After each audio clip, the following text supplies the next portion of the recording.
Hey guys, welcome to my channel. I have been trying to fight the urge to create a motherhood channel for so long, but I just cannot keep everything that I've learned and everything that's specific to my journey as a spiritualist to myself alone. So in this video, I'm going to tell you about how I got pregnant.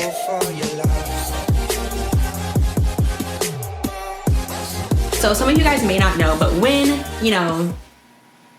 happened, I actually was working one of those like business to business jobs where you have to talk to people outdoors and sometimes like indoors, but mostly outdoors, like in front of the stores. We were getting donations for different charities.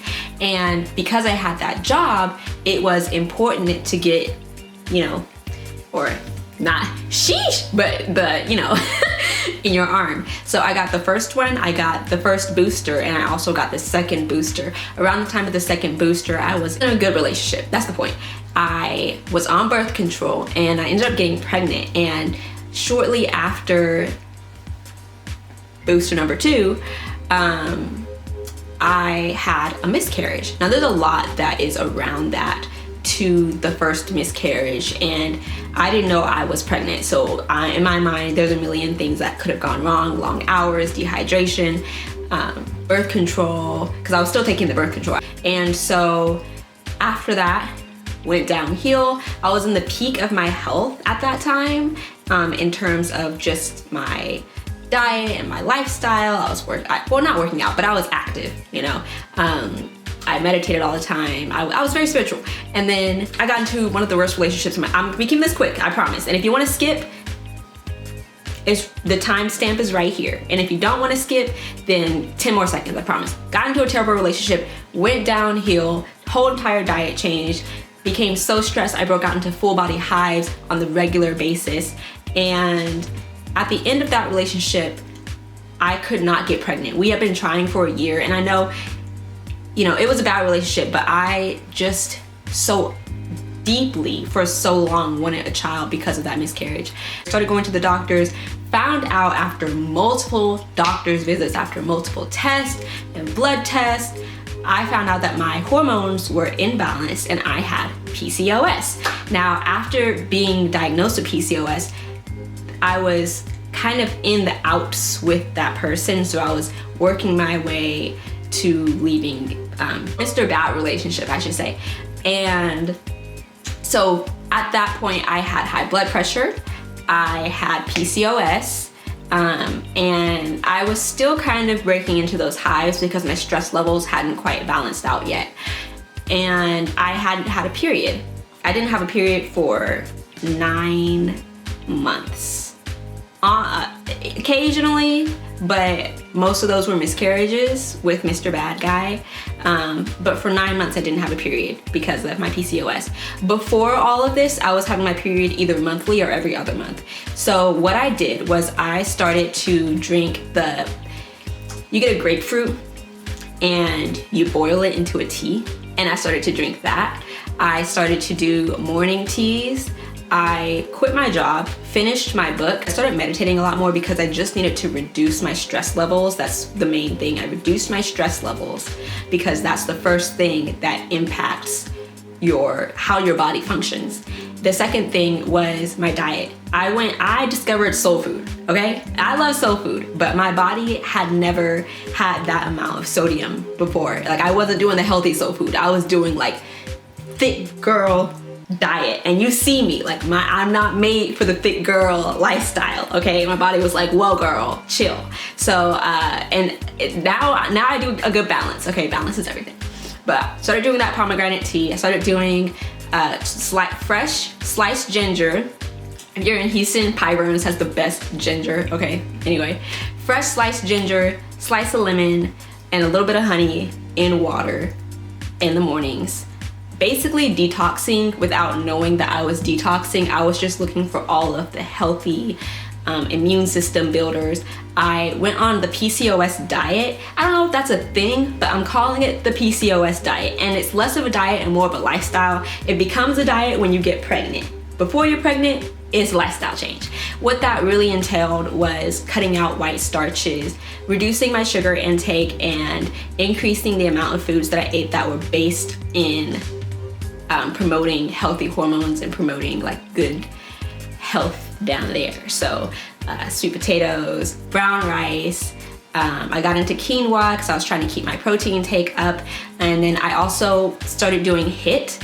I'm not saying that HIIT is the thing to do, but what HIIT allowed me to do was figure out how many calories I burned on a daily basis so that I knew how many extra calories I need to eat every day.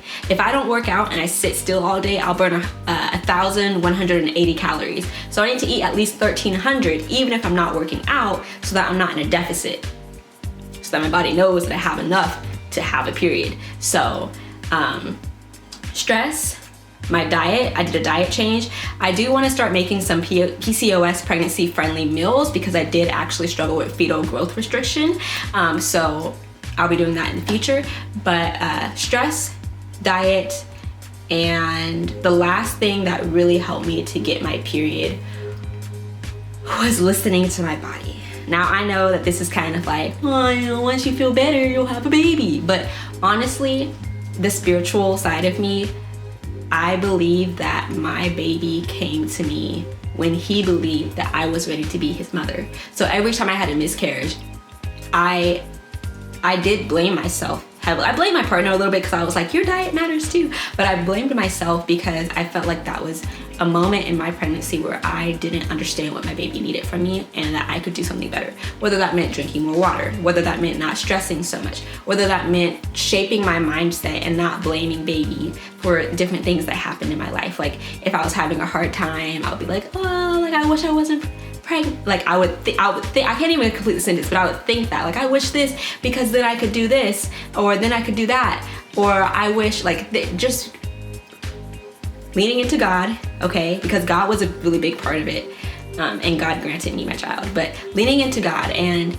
just shaping my mindset around positivity and listening to my body, finding out those body cues, how much water I need, how much food I need, what kinds of food I need. I quit smoking about not, you know, that kind of smoking, not like this, but like, not to say the good kind, you know. I quit smoking about 3 months before I got pregnant. I was pregnant for 3 more months. I had a miscarriage.